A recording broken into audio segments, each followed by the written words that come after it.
지루했는데.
자, 시간 되겠습니다. 시작합니다.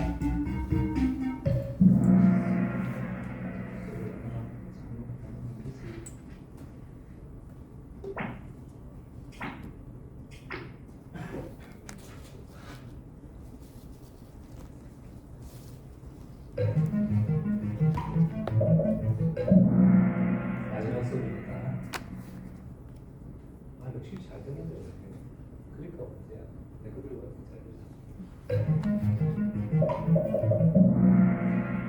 역시 마지막 수업입니다.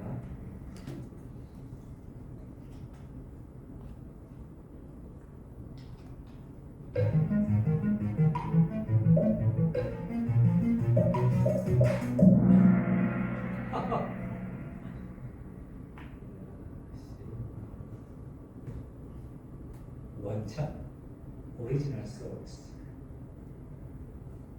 원천 지구상에 살고 있는 모든 생물의 에너지 원천은 기본적으로 지구상만 가지고 따져보면 지구상에서 유기물을 만들 수 있는 건 생명밖에 없어. 생물밖에 없어. 그 중에서 실제로 유기물을 만드는 데는 식물밖에 없어. 나머지는 다 기생충이야. 기생생물이야. 동물은 다 기생생물이야. 스스로 에너지 못 만들어. 동물은 동물을 먹든지 식물을 먹어야 되지. 만들어 먹은 걸 갖다 쓰는 거야. 그게 어디서 오냐고? 결국은 여기서부터 다른 에너지를 이용해서 생물학적인 에너지를 만들고 이런 것도 만들고 식물을 만들어서 식물이 다 먹들인 거야. 그 에너지를 가지고 사는 거야. 지구상에 사는 살아있는 생물의 MS를 다 따져보면 식물이 90%가 넘어. 동물은 거기 기생해서 사는 거야. 기본적으로 지구상에 사는 생물의 에너지 원천이라고 따지면 태양빛이야. 태양 풍도 아니고 우주선도 아니고 거기서 오는 거를 낚아채가지고 생물이라는 형태를 우리가 유지하고 있단 말이지. 엔트로피를 계속 안으로 빠짐으로 보내주면서.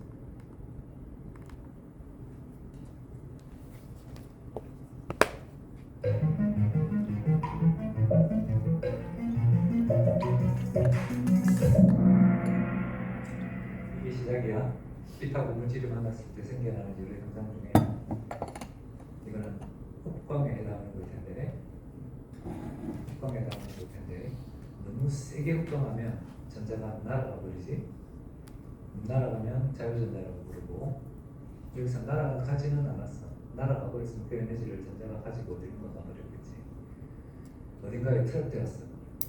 그리고 그 에너지를 차근차근 써가지고 ATP를 만들고 NADH를 걸쳐서 ATP를 만들고 ATP를 써가지고 분자들을 화학 합성을 했고 그래서 처음 만들어낸 게 반쯤 가는데 포도당 만드는 데까지 오는 거였어. 첫 번째 단계는 전자가 들뜨는 거였는데 이렇게 들뜬 이 상태를 우리가 차지 세퍼레이션이라고 불러. 완전히 날아가도 차지 세퍼레이션인데 날아가 버리면 저게는 이미 떠나간 애라서 통제가 안 돼. 그런데 차지 세퍼레이션이 일어난 이 상태가 첫 번째 단계야. 이 상태를 이용해서 뭐라도 한다. 오늘 재영이가 준비해온 태양 전지기가 굉장히 오랜만에 1등을 했는데 내가 과자를 안 들고 왔네. 달 하나 나중에 줄게.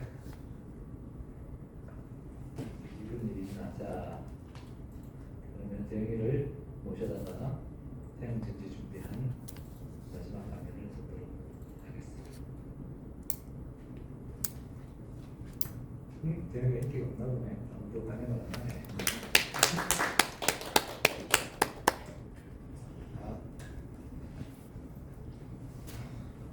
안녕하십니까. 저는 오늘 태양전지의 원리에 대해서 그리고 태양전지와 광합성의 차이점에 대해서 이렇게 두 가지의 주제로 발표를 할 김대영이라고 합니다.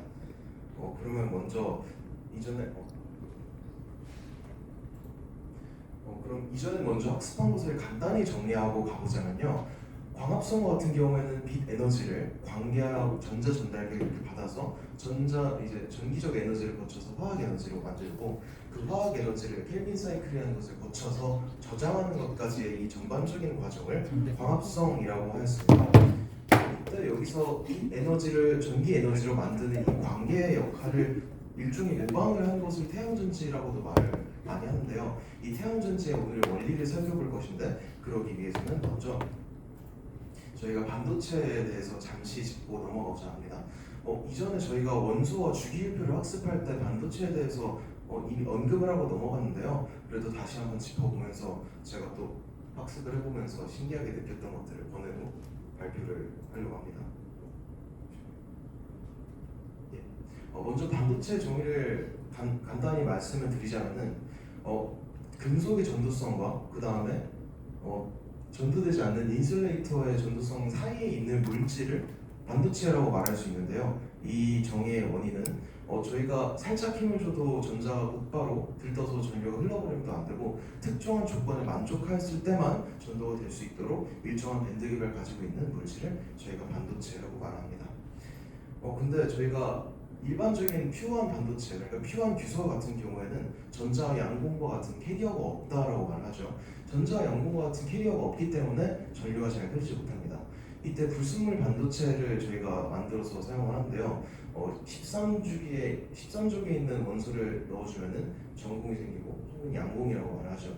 그 다음에 15족에 있는 원소들을 넣어주면 여분인 전자가 생겨가지고 전자가 캐리어로서 활동합니다. 이때 13족을 넣어준 것은 P형 반도체라고 부르고요. 그 다음에 15족에 있는 친구들 넣어주면 N형 반도체라고 부릅니다. 이러한 원리를 이해하기 위해서 에너지 밴드갭을 다이어그램을 사용하기도 하는데요. P형 반도체 같은 경우에는 밸런스 밴드에 가까운 곳에 에너지 준위가 새로 생기고 N형 반도체와 같은 경우에는 컨덕션 밴드 쪽에 가까운 곳에 새로운 에너지 준위가 생긴다라고 말을 합니다. 근데 시간이 충분할지 모르겠으나 저희가 번외로 잠시 생각해볼 질문들을 한번 가져와 봤는데요. 저희가 규소의 에너지 준위에 대해서 전에 배웠죠. 근데 그 규소의 에너지 준위는 다음과 같이 밴드의 형태가 아니라 이렇게 끊겨져 있는 양자화되어 있는 에너지 준위를 가지고 있었습니다. 근데 이게 어떻게 해서 어떤 과정을 거쳐서 이런 모양이 됐는가에 대해서 한번 생각해볼 만하다라고 제시를 드리고요. 또 저희가 이러한 에너지 준위가 생긴다라고 하는 말을 했는데 이 13족을 추가했을 때 왜 하필 저곳에 저 준위가 생기는지 또 15족을 추가했을 때 이제 왜 하필 저 위치에 에너지 준위가 생기는지를 한번 짚고 넘어가고자 합니다. 먼저 규소화 같은 경우에는 금속과 달리 공유 결합을 하죠. 이 공유 결합을 할 때 주변에 있는 4개의 규소가 새로 상호작용을 하기 때문에 이제 최외곽에 있는 오비탈이 다음과 같이 혼성 오비탈로서 변화하게 될 것입니다. 이러면서 4개의 sp3가 생기게 되고요. 이 4개의 sp3는 또 주변에 있는 또 다른 sp3 4개와 동시에 상호작용하면서 총 8개의 본딩 오비탈과 안티본딩 오비탈을 만들게 됩니다. 이때 전자가 안정화되면서 결합을 형성을 하겠죠. 따라서 다음과 같은 모습을 띠게 됩니다. 근데 이 상황은 규소가 오로지 4개 있을 때 혹은 5개 있을 때 정도의 오비탈을 나타낸 건데요. 저희가 볼 규소는 이런 것들이 아니죠. 1000% 몰수개 정도의 오비탈이 이제 서로 상호작용을 할 건데 이렇게 아주 무한개의 오비탈이 상호작용하면 또 무한개의 본딩과 안티본딩 오비탈이 만들어지겠죠. 이를 다이어그램으로서 좀 더 표현을 하자면 하나의 오비탈과 하나의 오비탈이 또 상호작용하고 여러 개 동시다발적으로 상호작용하면서 이것이 아래쪽이 쌓이고 위쪽이 쌓인다라고 말씀을 드릴 수 있습니다. 결국에는 밸런스 번드라고 말하는 것이 결국에는 이제 본딩 오비탈의 집합으로서 설명할 수 있는 것이고요. 컨덕션 본드라고 저희가 말하는 것은 안티본딩의 집합체라고 말할 수 있을 것입니다. 근데 안티본딩은 오비탈이고 컨덕션 밴드라는 거는 이거 전도성하고 연관이 되어 있는 것 같은데 왜 이름이 저렇게 붙었을까라고 다시 한번 생각을 해보자면 저희가 이제 이전에 배웠던 슈레딩거 방정식을 통해 구현한 전자의 전자의 밀도를 생각해 볼 수 있습니다. 본딩 오비탈과 같은 경우에는 2개의 규소 원자 사이에 전자의 밀도가 높아지겠죠. 이는 다시 한번 생각하자면 두 규소 사이에 전자가 갇혀 있다고 생각할 수 있습니다. 이러면은 전자가 이동하기가 좀 힘들겠죠. 반면에 저 위에 보이시는 정확히 그려지지 않았지만 안티본딩과 같은 경우에는 두 규소 원자 사이에 오히려 전자의 밀도가 사라짐으로써 결합을 방해하는 그런 오비탈이 형성이 됩니다.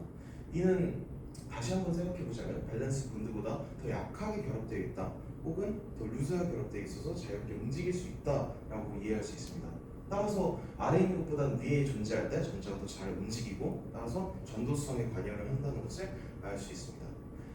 오른쪽에 있는 그래프는 결국에는 규소와 규소 간의 거리에 따라서 밴드갭이 어떻게 결정되는지를 그래프로서 나타낸 것입니다. 그러면은 또 질문이 하나 더 있었죠. 왜 하필 저쪽에 전이가 생기느냐라고 말씀을 드리고 싶은데 물론 이렇게 이해할 수도 있지만 제가 추가적으로 조사해 보면서 약간 이해 방식이 잘못됐다는 것을 알아서 잠시 수정하겠습니다. 일단 규소만 모였다면 특정한 결합 패턴이 있겠죠. 규소와 규소 간의 상호작용은 오로지 정해져 있을 겁니다. 그리고 그 규소가 몰수계만큼 있다면 다 동일한 패턴으로 결합을 하겠죠. 근데 그 사이에 알루미늄 이 친구가 추가로 들어갔다고 생각을 해봅시다. 그럼 이 친구와 규소 간의 새로운 결합 패턴이 생성될 겁니다. 그럼 새로운 결합 패턴이 생성된다는 것은 새로운 위치에 본딩 오비탈과 안티본딩 오비탈이 생성된다는 것이고 그 중에 본딩 오비탈이 아래쪽에 새롭게 뭔가 툭 튀어나온다라고 생각을 하면 됩니다. 마찬가지로 N형 오비탈과 같은 N형 반도체와 같은 경우에도 이 P로 인해서 새로운 결합 패턴이 생성되기 때문에 새로운 안티본딩과 본딩을 내놓게 되고 그 중에 에노드 전자의 컨덕션 밴드에 가까운 곳에 새로운 오비탈이 생성된다고 툭 튀어나온다라고 생각할 수 있습니다. 추가적으로 말씀드리자면 이게 하나만 생기느냐라고 또 질문해 주실 수 있는데 2개 이상 생기는 경우도 또 있더라고요. 산소 같은 걸 첨가해 주거나 그렇게 되면은 여러 가지 패턴이 또 특이하게 바뀌게 됩니다. 그래서 아래쪽에 2개 정도 오비탈이 새로 생성된다는 이야기도 있습니다.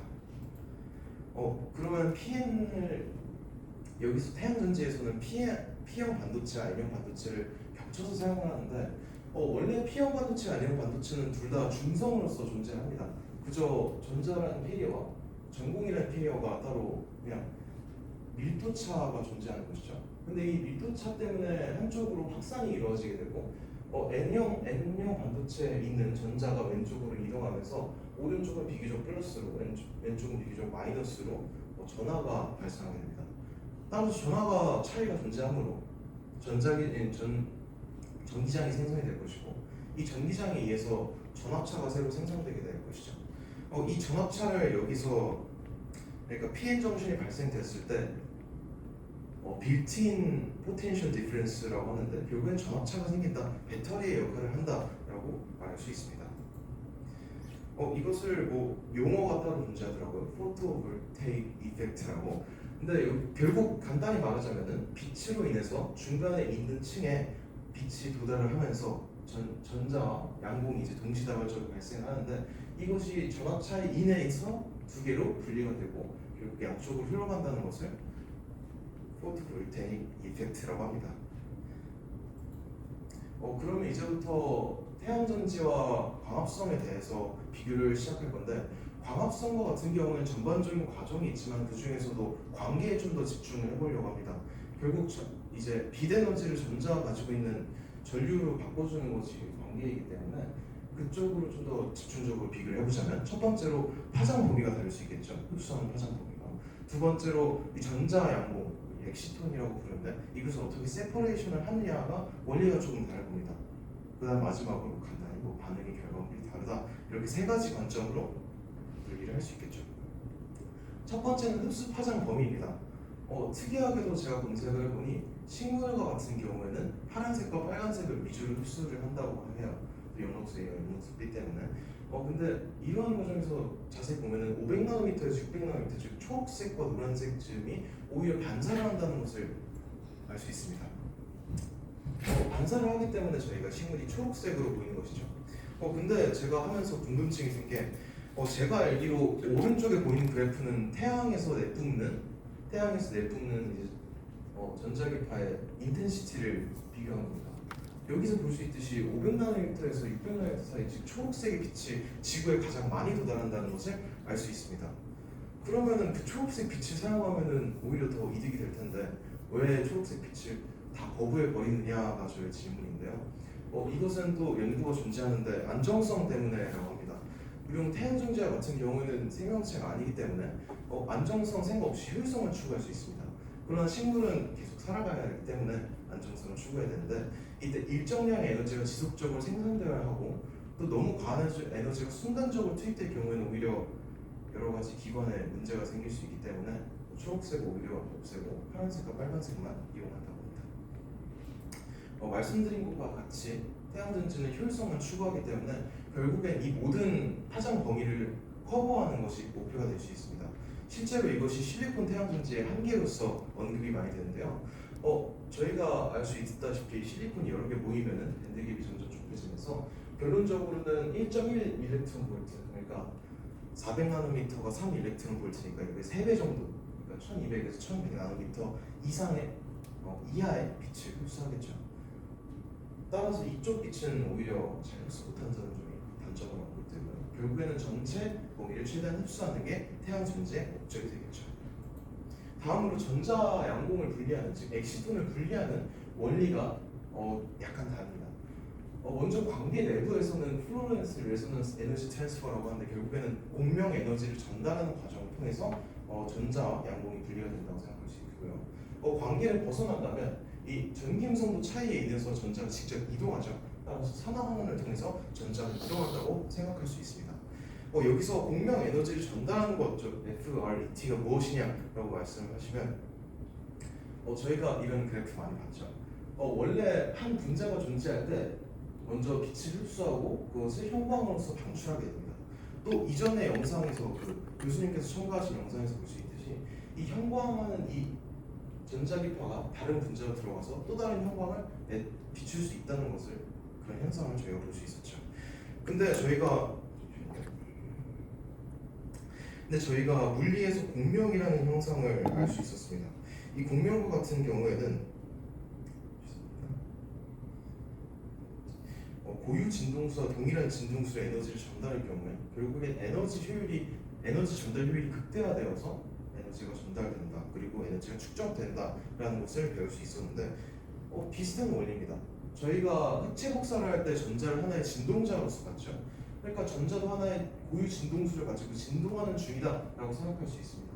결국엔 두 개의 진동자 사이에서 동일한 진동수 한쪽에 힘을 주었을 때 그 형광 없이 하나의 진동수를 그대로 받아서 같이 진동하는 것을 FRET라고 합니다. 이건 마치 말국 소리말 뭐였죠? 그것을 동일한 진동수를 갖다 넣었을 때 한쪽을 땅하고 치면은 옆에 쪽도 동시에 반응하는 것을 알 수 있습니다. 신기하게 형광 없이 이렇게 에너지를 전달하는 것을 말하고요. 이때 결국에는 동일한 진동수의 에너지를 전달해야 되고 그 다음에 두 분자의 전자 구름이 서로 상호작용할 수 있는 거리 사이에 있어야 하므로 10나노미터 이내에서만 발생을 하고요. 또 이렇게 형광 스펙트럼과 이제 흑광 스펙트럼에 겹치는 부분에서 에너지가 전달되게 됩니다.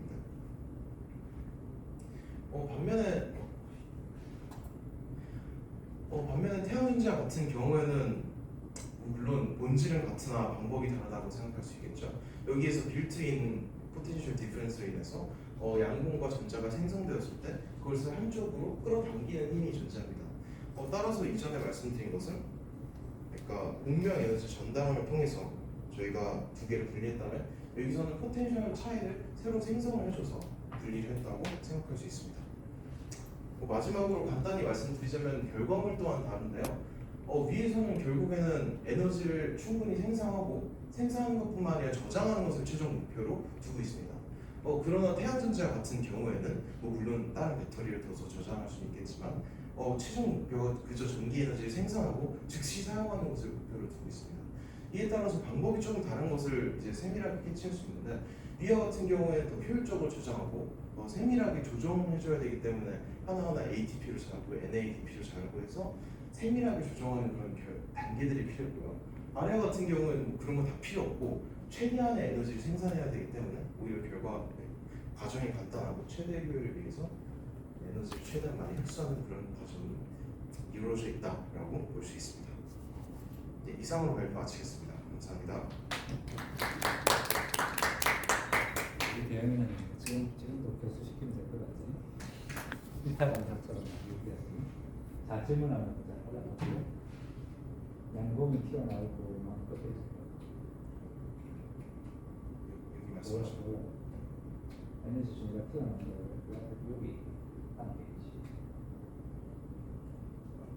페이지 비트 여기 양공이 지금 여기 있던 밸런스 밸류가 얼마큼 올라갔다는 건가요? 새로운 에너지 준위가 생성되어서 생성되는 데고 높은 데 생성되었다. 예. 이거는 조금 낮은 데로 튀어나왔다. 예. 그래서 두 개를 합치면 여기서부터 이거 올라가는 것도 좋아졌다. 예. 그래서 그건 생각 안 해주고 질문부터 이렇게 올라가는 이유는 내려오는 이유입니까? 올라가는 에너지가 조금 더 높은 에너지가 들어갔다는 얘기고 예. 내려오는 거는 조금 낮지 않은 들어갔다는 얘기인데 어떻게 생각하세요?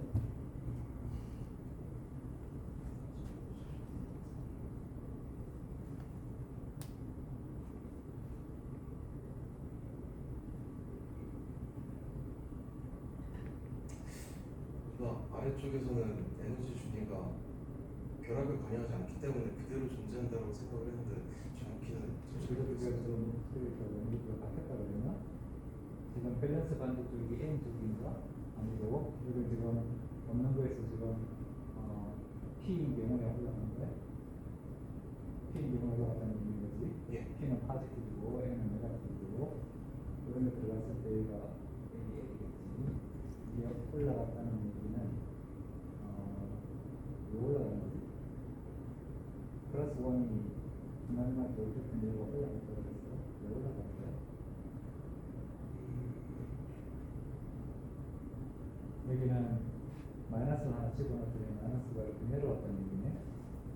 마이너스를 가진 부분들이 내려왔다는 얘기네. 왜 내려왔을까?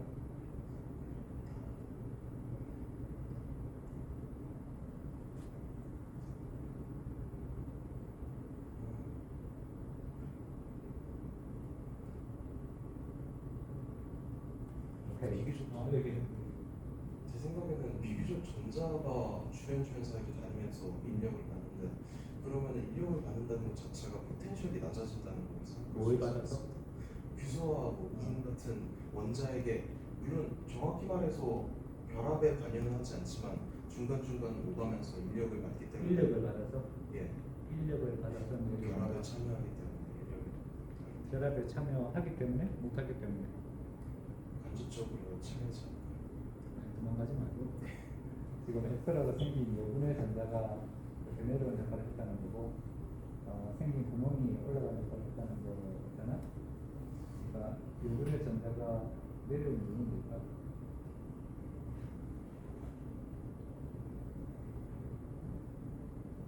여기서 인력이라고 얘기할 만한 건 중력은 아닐 거야. 만능력은 아닐 거야. 전자 대력이 돼요. 되게 전자 기적으로 끌어들여서 그래서 얘는 플러스 가지고 생겼고 마이너스 생겼으니까 그것도 좀 그렇다는 거다. 나도 몰라서 모르고 이런 생각 처음 들어. 그러지요. 그러면 얘만 있을 때는 좀 말이 안 되는 것은 얘만 있을 때 이렇게 내려가고 얘만 있을 때 좀 올라가고 그렇게 하는 게 아니겠어. T는 따로 만들었을 때 붙였을 때는 이동이 시작하는 거고 T는 따로 만들었을 때 접합했을 때 생기는 건데. 자, 내용 수고했다.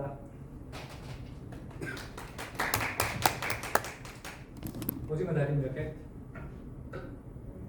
10개. 문어 다리는 8개. 낙지는?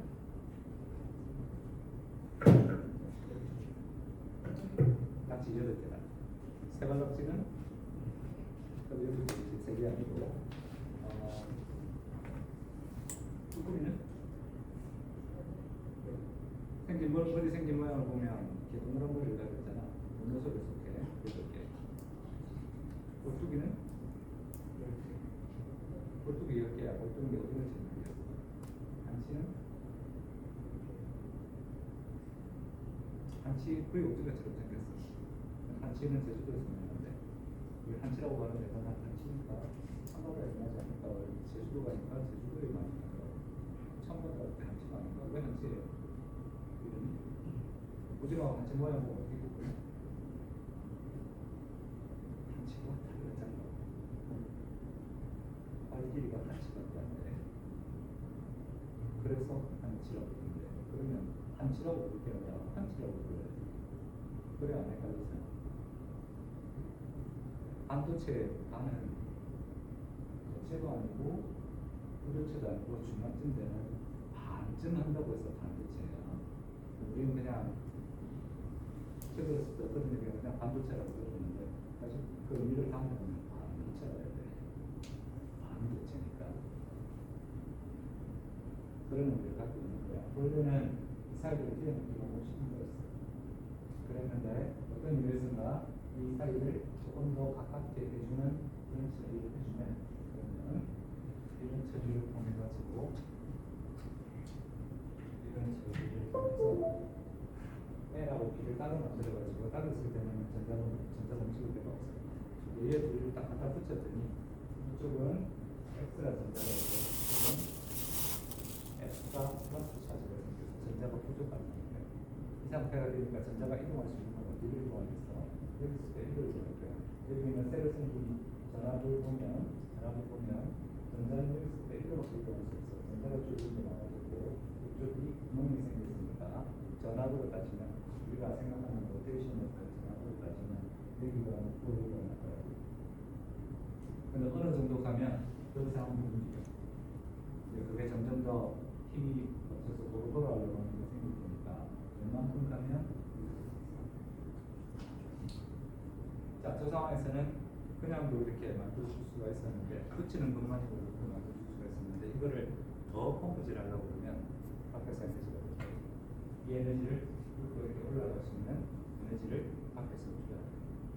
그 방법이 태양電池에서 사용할 때는 밖에서 들어가는 이칠구 에너지가 있습니다. 이쪽을 쓸 때 이거 사이에 전하를 떼놓을 수 있어요. 여기까지는 과학성하고 몹시 유사해요. 이것도 자율전자처럼 날려버리진 않았어. 아니, 붙잡고 있어요. 붙잡고 있어 쓰지. 날려버리는 날아간 전자는 그냥 그 에너지를 풀고 어디로 가버리겠지. 이거 쓰지 못하면 땡이야.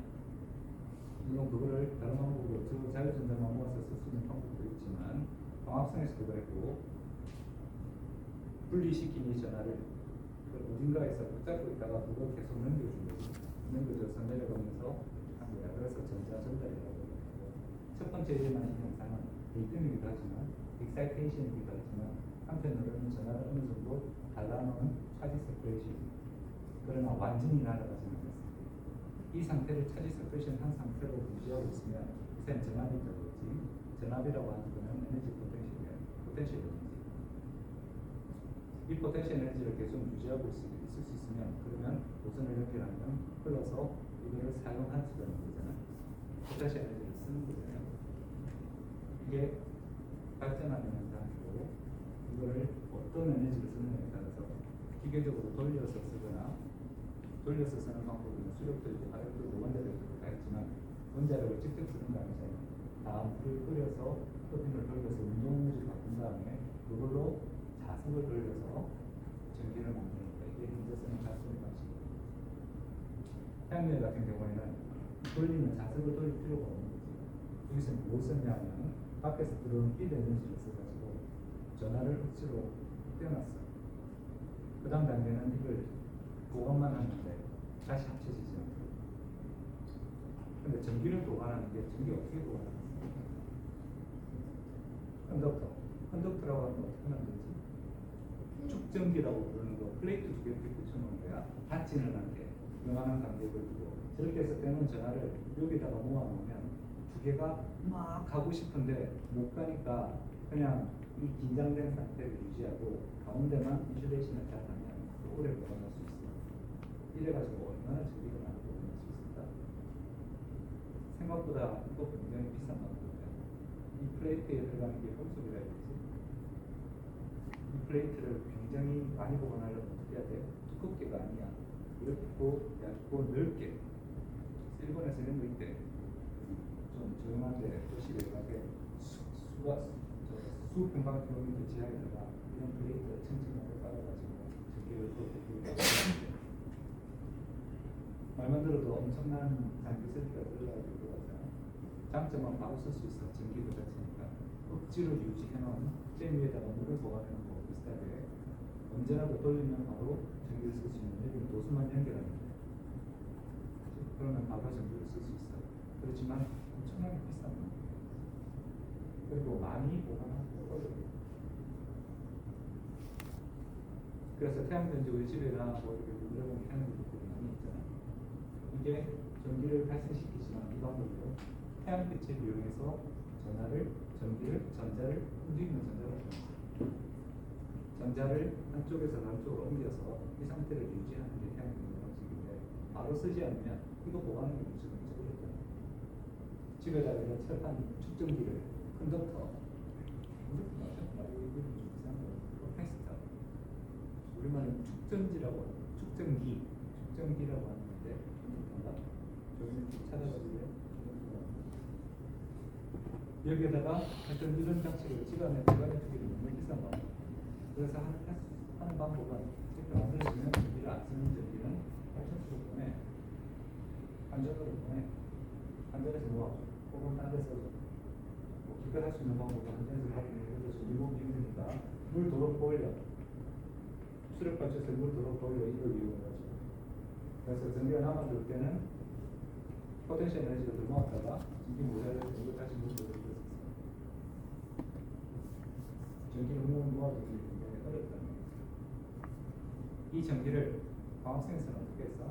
광학생에서 받아들이는 이 전자에 들어있는 이 에너지를 전달해서 NADH에 모았다가 ATP에 모았다가 그것도 많이 모으기가 힘드니까 그걸 좀 더 오래 보관할 수 있는 방법으로 글루코스를 넣는 거야. 글루코스는 물질을 만드는 빌딩 블락이기도 하지만 에너지의 저장을 하는 거예요. 이걸 깨가지고 우리가 이렇게 쓸 수 있어요. 더 오래 보관하려면 어떻게 지방을 만들어서 에너지 거의 2.5배 이런 식으로 해서 태양에서 온 빛 에너지를 바로 쓸 수 있는 배럴리 형태로 만들었다가 아니면 물질 형태로 계속 오래 보관할 수 있는 형태로 바꿨다는 거예요. 태양전지는 어떻게 하겠어?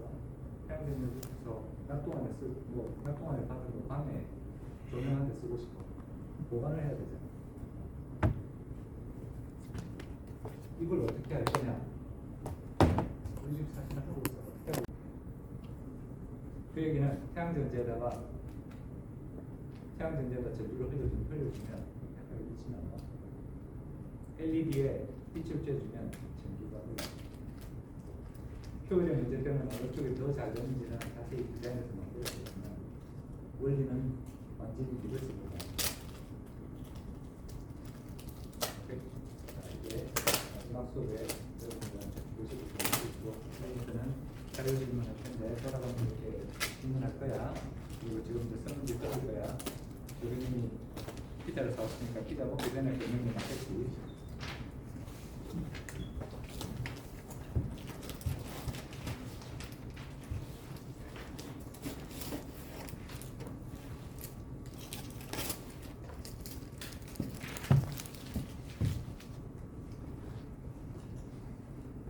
교수님 적당히 어디다 끊어주세요. 네? 적당히 좀 배치 좀. 아, 네네, 알겠습니다. 자, 지금부터는 자유 질문할게. 순서대로 가자. 내가 외우고 싶게. 뭐 그냥 랜드만 먼저 가다가 안 되면 들어갈까? 뭐였는 거죠?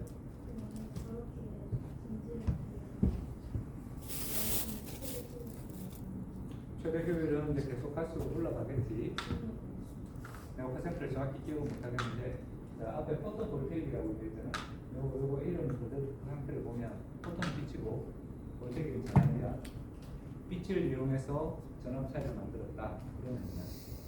자, 이걸 할 수 있는 방법은 빛을 흡수할 수 있는 물질을 웬만한 거는 다 돼.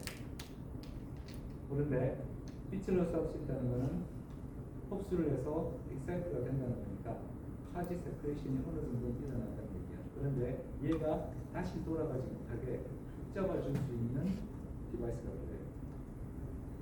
그러려면 바로 옆에다가 세퍼레이션 된 거를 살짝 낚아채가지고 눈이 뒤에 있거나 뭐 이런 식으로 여러 가지 디바이스가 필요해요. 그래서 실리콘은 현재 가장 많이 쓰고 있는 방식이긴 한데 다이버스 가지고 하는 다이버스 그거 가지고 썼을 때 효율 때문에 그걸 쓰지 않는다는 문제랑 그 다음에 다이가 깨져갈 때 움직이기 때문에 먹으면서 마지막 수업에서 서술에서 그냥 피자는 써주고 있습니다. 먹으면서 남은 시간 동안은 평소에 못했던 질문이나 그런 거 삼수 그래서 그 퍼센트가 몇 퍼센트 이상이면 뭐 이렇게 인분하게 된다 그런 얘기가 있는데 계속 발전하고 있어요. 그래서 하나는 다른 속에는 반도체를 쓰는 방법, 또 하나는 특강하는 다이 물질을 쓰는 방법. 최근에 와서 등장한 또 하나가 다른 이가 있는데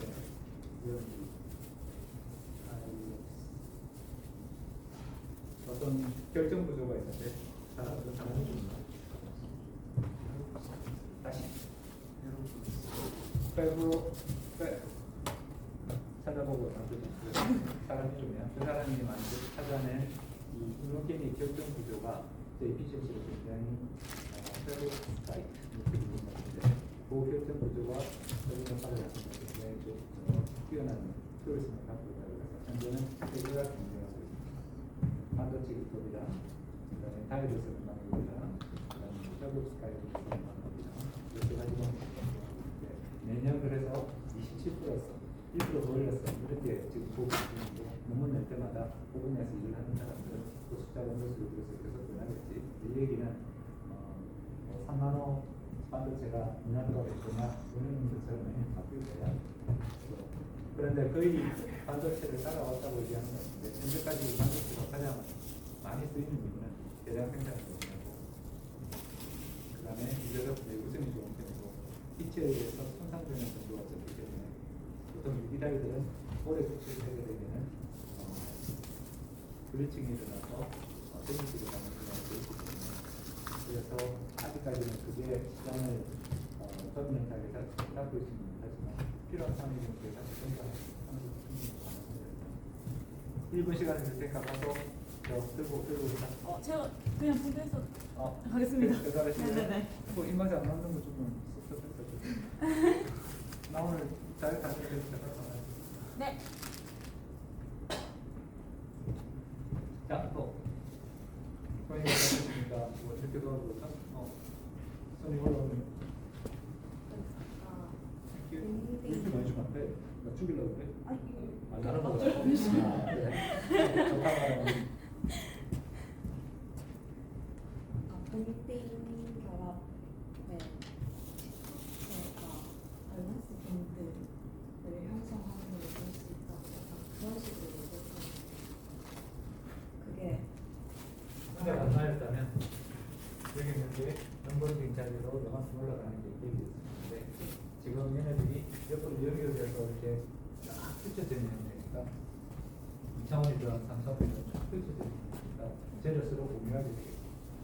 공유하게 되면 두 개가 공유하면 두 개가 해서 얘네들 간에 조금 더 좋은 것과 조금 더 낮은 거 이런 걸 만들고 또 와서 또 공유하면 이걸 또 두 개도 있고 그러다 보니까 얘네들이 굉장히 많은 숫자들이 공유하게 되니까 이 갭 자체가 이렇게 중한 이런 덩어리 형태로 여기서부터 이만큼 갈라진 것들이 계속 갈라진 것들이 어느 정도의 공유를 만들니까 그래서 딱 샤프한 한 자리가 아니라 이런 정도의 영역을 가진다.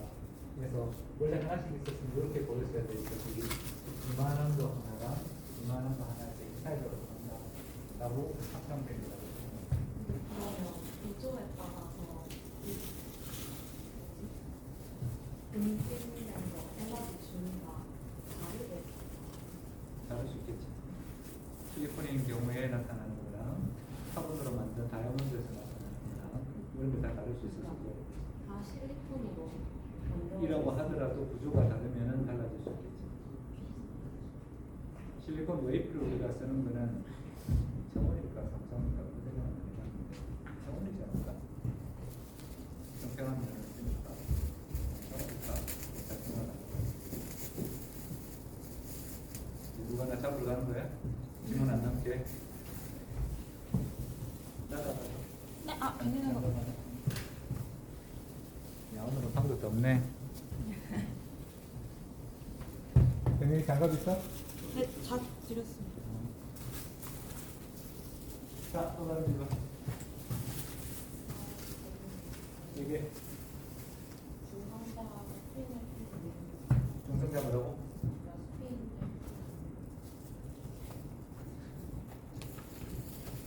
전자가 스피너를 띄는 이유는 뭔지 알지? 전하를 가지면 스피너를 띈다는 그 가정 자체가 틀렸다는 얘기잖아. 전하하고 스피너는 별개의 얘기라는 얘기잖아.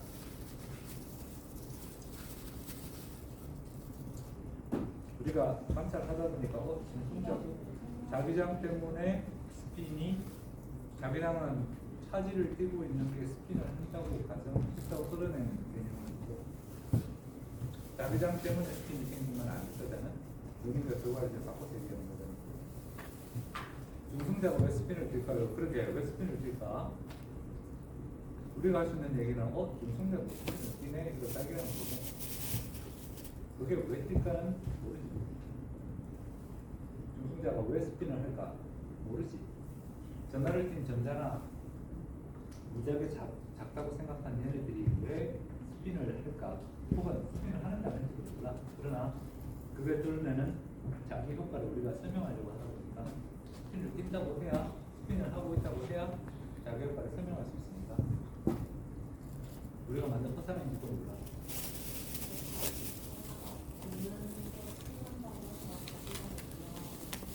안 생기겠지. 안 생기는데 핵자기에서 핵자기를 들여다보다 보니까 스핀이 이렇게 붙어 있잖아. 붙어서 각각 도는 스핀의 효과가 합으로 나타나다 보니까 그래서 중성자도 스핀을 띄는구나 발견했지. 전자 핵 양성자 두 개 있으면 캔슬돼서 안 된다. 중성자 두 개 있어도 캔슬해서 안 된다. 그런데 중성자 두 개에 양성자 두 개, 그게 양성자 하나가 들어가니까 스핀 생긴다. 그러면 양성자로 스핀 있으니까 뭐 당연한 거 아니야 생각할 텐데 양성자가 아니라 중성자가 하나 더 들어갔는데도 전자 스핀이 보이더란 말이지. 이걸 설명할 수 있는 방법은 중성자도 스핀이 있구나라고 생각하는 것 같아요. 그리고 얘네가 전체가 같이 뭉쳐서 돌고 있으니까 그렇게 해서 중성자도 스핀이 있구나라는 걸 발견할 수 있어요.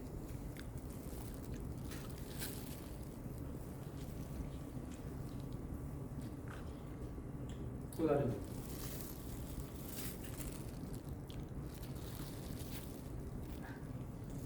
질문 하나 예전에 색소에 대해서 배웠는데요. 일렉트론 도네이팅 그룹하고 옥시팅 그룹이 있다고 말씀하셨는데 이게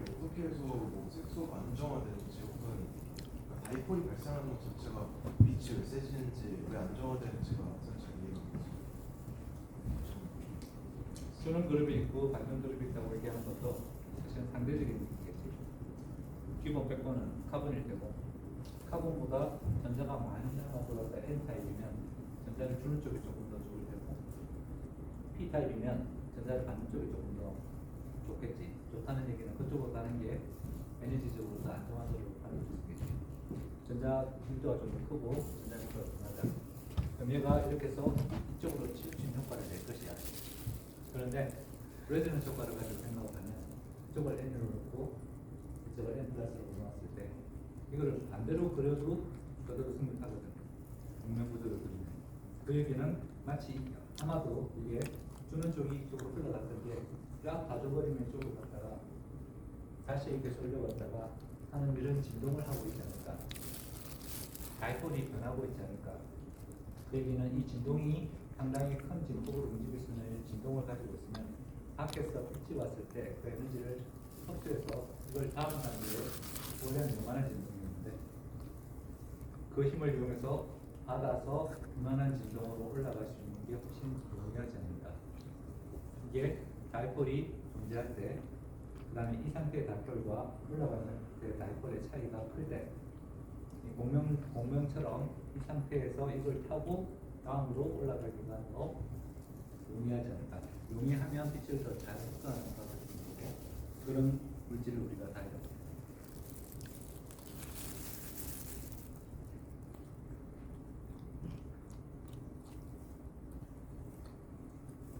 파일럿 번 질문 주세요.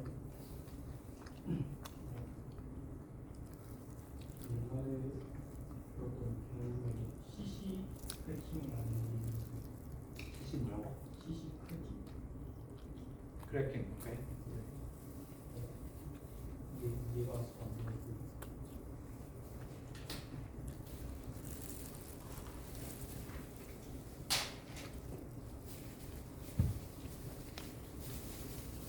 원료를 펴가지고 혼자 모델을 들여다봤더니 저는 하이드로카본들이 많이 모여있는데 반대로 긴 것도 있고 짧은 것도 있고 한 개짜리부터 수십 개짜리까지 발견이 된단 말이지. 한 개짜리로 천연가스라고 부르는 거. 걔네들이 갇혀있다가 구멍 뚫으면 걔가 막 그냥 나오잖아. 그렇게 긴 것도 있으니까 우리가 저거를 우리가 쓰는 목적에 맞게 쓰려고 하면 길이가 적당히 주면 좋겠단 말이지. 여러 번 딱 좋겠다. 길이가 아주 짧으면 부탄가스나 프로판가스로 쓸 수 있을 거고 조금 더 키우면 가솔린, 좀 더 키우면 정유, 그 다음에 경유, 중유 이렇게 우리 목적에 따라서 그 다음에 수요에 따라서 특정한 사이즈를 넣고 싶단 말이지. 그걸 하려고 하니까 원료를 처음 들어봤을 때는 불순물도 많지만 이런 길이들이 풍자되게 강하게 갑니다. 여기다가 고압으로 열을 가해주거나 처리를 하면 그러면 이런 것들이 반대가 랜덤하게 깨지면서 라디칼이 생기고 생긴 라디칼은 다시 라디칼들이 많이 생길 테니까 재조합이 일어날 거고 굉장히 활발하게 찢어졌다 붙었다의 과정이 일어날 겁니다.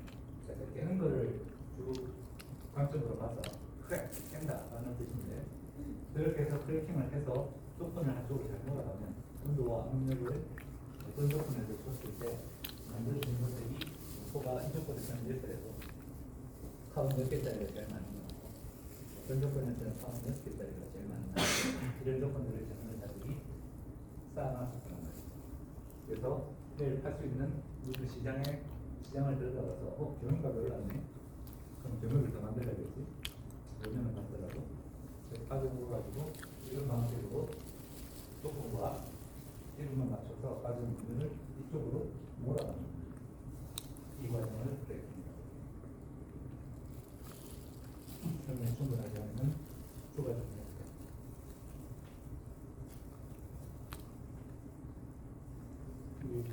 희귀 동사니까 CC 크래킹하면 표현력이 증가해서 수도수가 없을 때 유인하고 들어가는 거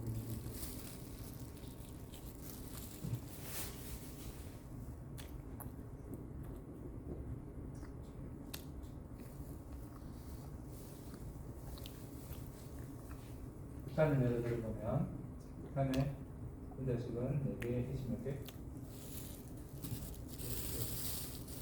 몇 개? 10개. 카본이 2배짜리 에탄이면 저게 반으로 쪼개졌을 때 에탄이면 H 몇 개? 에탄이 몇 개를 되잖아? 곱하기 2 하면 지금 필요한 거는 이만큼 필요하잖아. 이거하고 이거 비교하니까 깼을 때 하이드로젠이 더 필요하잖아. 유리봉을 이만할 때 유리봉을 이렇게 자르고 또 자르고 하면 숨어있던 공간이 자꾸 드러나잖아. 그게 표면적이 늘어나는 거지. 같은 무게라도 알갱이가 작은 거 1kg 있는 거랑 큰 거 하나 있는 거랑 알갱이가 작업적으로 표면적이 크잖아.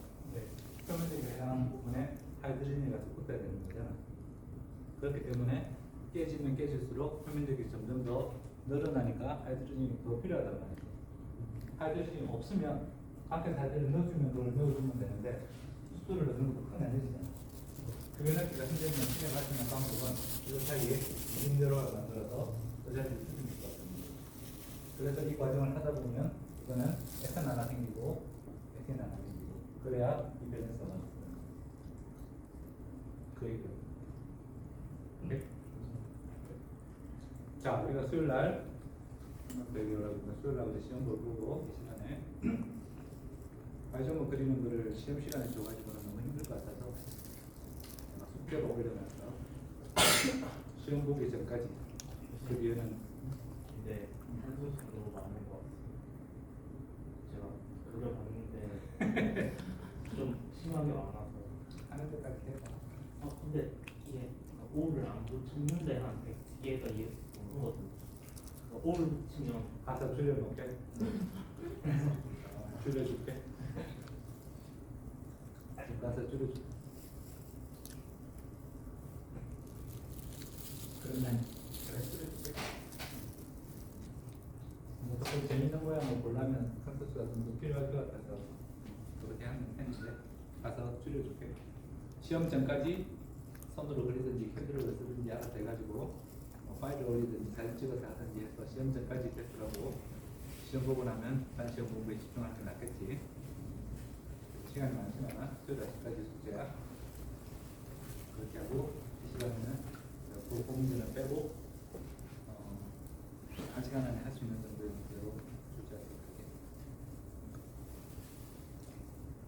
그러면 중간고사 때 같은 거랑 마찬가지로 주로 개념을 묻는 거고 설명하라는 의미가 됩니다. 너무 긴 말을 써서 설명하는 것보다는 핵심이 되는 얘기를 어떻게 잘 표현할 수 있을까를 생각해서 그림으로 설명드리고 그런 방식으로 기술하는 쪽이 시간을 조절하는 거. 자, 다른 질문. 야, 마지막은 할 수도 있어. 질문하라고 해서 그럼 제가 질문을 하나 하겠습니다. 이런 말도 문제적이고 마지막이라고 성급하게 단정하는 것도 문제적이에요. 성경에서 스테이트라는 말이 있었는데 이 상태가 어떤 상태인지 잘 이해가 안 가졌어요. 스핀이 존재한다고 우리가 믿고 있는 상태에서 밑에 있을 때는 스핀이 이렇게 작아지고 안정한 상태였을 거야. 빛을 받아가지고 올라갈 때는 이 스핀이 바뀔 시간이 없어. 올라갈 때는 이렇게 올라가요. 이렇게 올라가는 이렇게 올라가는 이거 두 개 상태는 서로 간의 관계는 싱글렛이야. 하나밖에 존재 못하기 때문에 싱글렛이라고. 그런데 얘가 시간을 좀 주면 릴렉스에서 막 오는 경우도 있고 그런데 시간을 좀 더 많이 주면 얘가 가끔은 요 시간 구간 동안에 플립해서 이렇게 되기도 해요. 얘가 이렇게 되면 얘와 얘의 관계는 트리플렛 상태가 되는데 트리플렛이라고 부르는 이유는 세 가지 상태가 가능하기 때문인데 그 경우는 요거 하나, 그다음에 중간에 좀 표현하기 어려운 뭐 이래서 이렇게 세 가지 경우가 생기는데 이렇게 되어 있던 것이 스핀을 플립할 수 있는 가능성. 이거는 NMR에서 봤던 거 비슷한 현상인 거지. 그 경우에 주는 에너지가 아주 크지 않더라도 플립이 가능했잖아. 물론 그때는 뉴클리어에 거기 있는 일렉트론이 다 메가헤르츠 갖고는 안 되고 기가헤르츠 정도의 에너지를 어떻게든 받아가지고 스핀은 좀 더 생겨. 근데 이게 잘 생기는 분들이 있어. 이게 이렇게 되면 트리플릿 스테이트로 이렇게 가서 존재한다고 가정하면 여기서부터 밑에까지 내려오는데 원래는 이 상태에서 이렇게 내려오면 좋으니까 이거를 allowed라고 이렇게. 이거는 딱 내려오기 좋은 형태라는 거죠. 근데 이렇게 되면 이 짝이 안 맞아서 못 내려와. 잘 못 내려와. 그래서 트리플 스테이트로 가 있는 경우에는 행광입자는 이렇게 있다가 저거 내려올 때는 나노 세컨드 정도만 내려오는데 이렇게 되면 이제 마이크로 세컨드 가고 밀리 세컨드 가고 하루도 가고 이틀도 가. 인광인 거죠. 그래서 우리가 보면 야광 혹은 인광이라고 부르는 게 이런 트리플 스테이트라는 걸로 가서 있다가 내려오는 거기 때문에 느렸었다고 그랬습니다.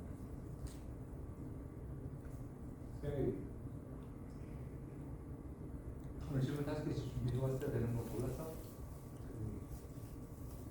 약간 나간 얘기인데 차원 NMR 잠시 언급하셨던 거 만약에 산소랑 수소 NMR 빈다고 하면 어디에 그 수소가 발견했는지를 어떻게 아시는지가 궁금합니다. 2차원 NMR이라고 얘기하는 거를 코릴레이션 스펙트로스코피라고 부르는데 기본 원리는 이래.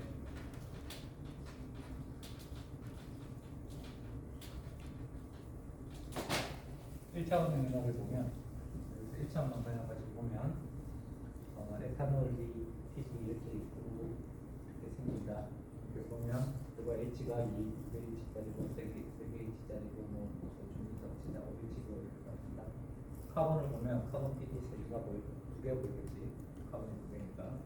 자 이렇게 해서 따로 찍으면 이건 카본 NMR, 이건 프로톤 NMR 있을 텐데 얘를 찍으면서 얘를 조금씩 건드려요. 얘 에너지가 흡수해야 되는 고연료만큼을 덜 주든지 덜 주든지 하는 방법으로 얘를 교란시켜. 얘를 교란시켰을 때 누가 영향을 받는지 보는 거야. 얘랑 멀찌감치 떨어진 애를 같으면 얘는 교란을 안 받을 거야. 얘를 줬더니 얘가 더 크지거나 작아져. 이렇게 해서 쌓아나가는 게 이차원 커뮤니케이션. 얘가 바로 옆에 붙어있기 때문에 따로 얘들끼리만 봤을 때는 얘네들 간의 관계 때문에 일어나는 게 커플링 상태입니다. 그거는 이렇게 해서 그냥 스테이셔너리로 볼 수 있는데 얘랑 얘가 일어나는 걸 보려면 그걸 동시에 봐야 되는데 동시에 그냥 찍으면 그냥 이거 하나 나올 텐데 요거를 계속 찍으면서 얘를 조금씩 건드리면서 이걸 쌓아나가는 거예요. 에너지를 더 주거나 덜 주거나 하는 방식으로 쌓아가다 보면 누군가 영향을 받아. 얘가 받는 영향은 가까이 있는 놈이 받았을 거라고 추정할 수 있고 그런 방법으로 이 프로톤이랑 이 카본이 연결되어 있는 거지만 그건 어떤 방식으로 주냐에 따라서 바로 옆에 붙어 있는 거 볼 거냐, 2개 옆에 있는 거, 3개 옆에 있는 거 등으로 보면 여러 가지 됩니다. 그렇지만 기본적인 과정은 퍼터베이션을 한쪽에 주면서 그게 주는 다른 쪽에 영향을 봄으로써 그게 어떤 관계에 있는지 보는 그런 나간 질문 같습니다.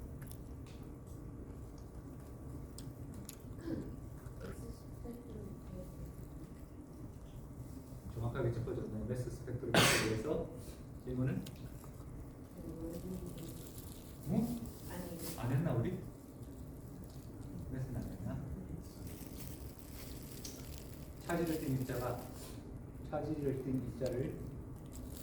공간에서 운동을 해. 그래서 차지를 띈 입자를 이렇게 돌리면 직진으로 들려서 움직이겠지.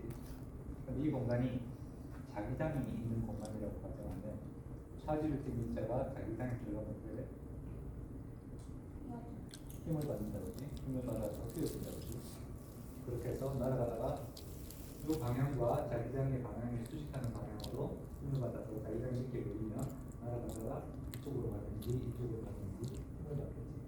그리고 여기 가서 힘을 받아서 펴든지. 이때 힘이 얘 입자 입장에서 봤으면 운동 에너지에 해당하니까 이번에 MV 운동 에너지 입자 에너지 여기에 FBR에서 했을 때 우리는 그 로렌츠 힘, 두 개가 삭제되는 텐데 이 속에 보면 공식 속에 MV 제곱이니까 M이 되겠다. 떨어지는 거리가 이 M 값에 따라서 달라집니다. 그래서 매스 스펙트로메트리는 기본적으로 분자의 저울이라고 생각하시면 되는 분자 하나의 무게를 재는 거니까 굉장히 어려운 작업이죠. 분자 1몰개를 모아가지고 재는 거는 쉬운 얘기지만 분자 1몰개를 모아서 재는 무게를 우리가 뭐라고 그래? 분자량이라고 그러지. 그걸 분자량이라고 하지. 1몰개는 이렇게 원수 2 곱하기 10의 23승에 해당하는 거 연필 한 타스 할 때 타스하고 비슷한 말이야. 모아놓은 거 숫자야. 그게 기준은 뭐였지? 어떻게 정했지? 탄소 12 동위 원소를 그만큼 모으면 12g이 된다라는 걸로 정리한 거예요. 탄소 평균값 아니고 탄소 동위 원소 12에 해당하는 게 그만큼 모으면 6 곱하기 특정 동위 곱하기 10의 23점 이라는 그 숫자만큼 모으면 우리가 저는 일단에 쓰는 12g에 해당한다라는 걸 기준으로 문제를 했습니다. 그래서 기본적으로는 전하를 띤 입자가 자기장 속에서 힘을 받는 원리를 이용하는 게 SS 베르노트의 기본이에요. 그 여기에는 스위치 안 들어가요. 스위치는 전문 없잖아. 자기장만 가야지. 자기장이라고 불리는 이 환각 속에서 만들어지는 포스만 가듯이 여기에 미천과 된다는 그래서 스펙트로스코피라고 부르죠. 근데 이제 그 종류가 여러 가지 있는데 좀 포장품을 좀 사용하는 이왜 굳이 포장품을 이용하는지 알고 있는 거 또 있나? 뭐 기왕 할 거면 뭐쭉 늘어놓고 그런 게 낫잖아. 자, 3번 동안에 질량 분석을 하려면 여기서 키가 있는데 중성 분자는 우리가 어떻게 할 수 있나? 중성 분자는 자기장 속에 들어가서 운동을 안 해. 반드시 이온화를 시켜야 돼. 그래서 질량 분석기는 두 단계로 크게 나누는데 어떻게 이온화시킬 것이냐? 이온화시키는 방법 앞에 두 번째는 어떤 방법으로 이 이온화된 물질을 분리해서 S로 연기시킬 거냐 하는 애널라이저 아이오나이제이션 방법과 이걸 두 개를 붙여서 항상 얘기해요. 그게 기기의 기본 특성에 있는 이온화시키는 방법은 옛날에는 일렉트론을 때려서 깨가지고 한다. 일렉트론 임팩트 EI 너무 과하다. 때리면 다 깨진다. 좀 마일드한 걸로 때리자. 힐륨으로 때리든지 뭐 하는 거 케미컬 이것도 과하다. 분자가 다 깨지면 분자라고 보지 않냐. 그 당시에 과학은 깨진 패턴을 보고 이 분자가 원래 무엇이었던 건지를 거꾸로 산출해내는 방법이었어요. 굉장히 복잡한 거지. 이쪽 도발되니까 CH3가 있었네. 이쪽에 벤젠이 있었네. 뭐 이런 걸 해서 설계를 해야 돼. 머리 아프잖아. 원래가 얼마나 컸는지 모르니까. 그러니까 가능한 대로 마일드하게 이 분자를 변화시키는 거 이게 굉장히 큰 문제였어요. 그래서 내가 대학원생 때 가장 좋았던 것은 FAB, Fast Atom Bombardment, FAB라고 부르는 게 당시로서는 혁명적인 거였어요. 고체상 위에다가 분자를 적셔놓고 옆에다가 Fast Atom으로 때리면 분자를 바로 때리는 게 아니라 옆에 있는 매트릭스하고 맞아가지고 열받아서 에너지를 전달하면 그걸 품고 얘가 날아가면 분자량 자체를 볼 수 있는 가능성이 급격히 높아졌어요. 그게 20, 30년 전 아주 팬시한 세트들이고 요즘 가장 많이 쓰는 건 여러분 들어봤을 거야. 마르디, ESI 이렇게 부르는 이 두 가지가 이제로는 마일드한 방법으로 아이오나이제이션하는 걸 가장 많이 씁니다. 디테일하게 찾아보시고 그다음 뒤에 붙어 있는 걸로 가서 이렇게 해서 이온화를 시키면 얘를 어떻게 분리해야 되냐. 내가 아까 마그네틱 필드 속에서 이렇게 가는 거 이런 거 얘기를 하면 마그네틱 섹터라고 해요. 일반적으로 하이 레졸루션 찍을 때 굉장히 정확하니까 이걸 쓰는데 문제는 정확하려면 이 마그네틱 섹터가 굉장히 커야 돼요. 진짜 좋은 거 하려면 소유수부터 적합이 돼야 돼요. 네거티브는 이렇게 날아갈 테고 포지티브 아이언은 절로 날아가겠지. 두 배가 필요하겠지. 두 배를 안 쓰고 한 배를 쓸 수 있는 방법은 한 개 가지고 양쪽을 다 쓸 수 있는 방법은 네거티브 이온은 이쪽으로 날아가고 포지티브 이온은 저쪽으로 날아갈 거야. 그러면 이 방 두 개짜리가 필요한데 방 하나로 양쪽을 다 측정할 수 있는 방법은 제발 좀 답해줘.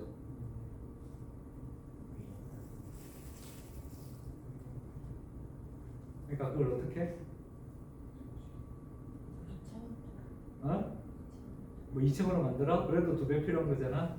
더 좋은 방법 없어?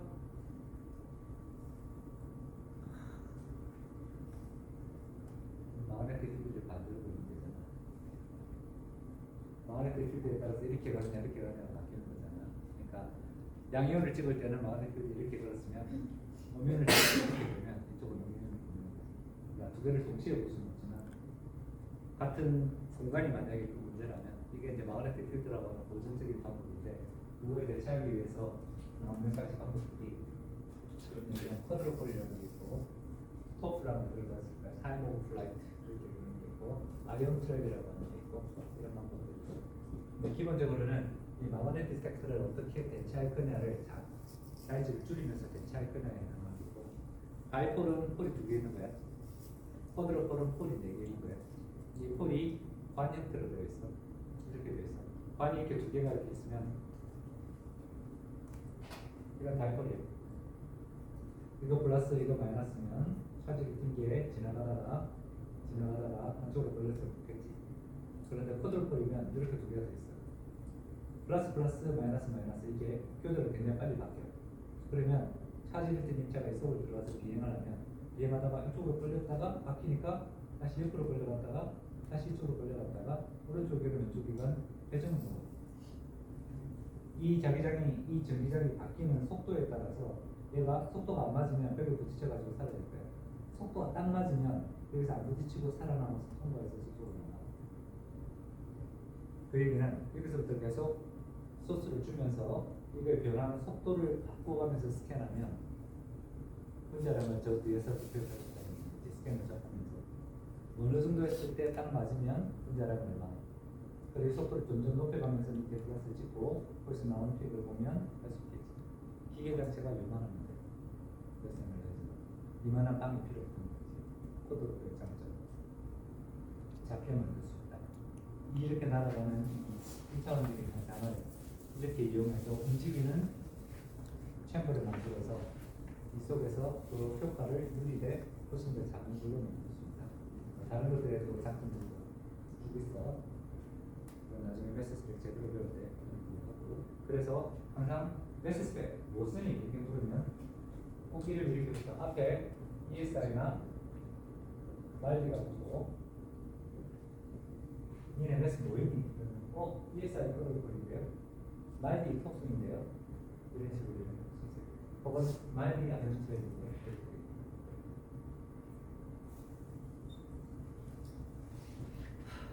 자 여기까지 하자. 한 학기에 모든 걸 다 볼 수는 없잖아. 여러분들이 재밌게 혼자서 공부할 수 있는 연습을 하는 한 학기였으면 좋겠다 생각하고 덕분에 좋은 학생들이 모여줘가지고 나를 배우는데 다들 원생들도 있고 그래서 수업하니까 너무 즐거웠는데 중간중간에 힘든 사람도 있고 그랬지만 인생은 원래 힘들어. 힘들 때도 있고 좋은 날이 더 많아. 잘 버티고 피곤하게 잘 보내고 자기를 스스로 잘 알아야 내 몸을 어떻게 잘 운영해서 내 몸은 내가 아니야. 내 몸은 잠시 빌렸다. 내 거지 내가 아니야. 내 몸은 나한테 주어진 걸 어떻게 잘 써야 되는 그걸 배워서 내 몸 사용법 이런 것도 잘 개발해가지고 우리를 잘 쓸 수 있도록 하려는 지원이지. 그래서 잘 살기를 바랍니다. 좋은 학교를 따르기 바랍니다. 오케이.